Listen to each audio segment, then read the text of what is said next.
প্রত্যেকদিন up down করেন? কয়বার? ডেলি 5 বার 4 বার।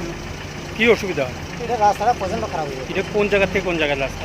এটা বিলোনিয়া থেকে সাতক্ষীরার রাস্তা, প্রধান একমাত্র রাস্তা, একমাত্র এটাই রাস্তা, আর কোনো বিকল্প নাই? না আর কোনো কিছু নেই। এই রাস্তা দিয়ে আপ ডাউন করতে কষ্ট করে আপ ডাউন করতে হয়। অসুবিধা কি হয়? এখানে রাস্তাটা বেহাল অবস্থা হয়ে গেছে, ভাঙচা চূড়া হয়ে গেছে, এটা ঠিক করে না, কয়েকদিন বাদে ঠিক করে আবার 10 দিন আসে। কতদিন ধরে এই অবস্থা?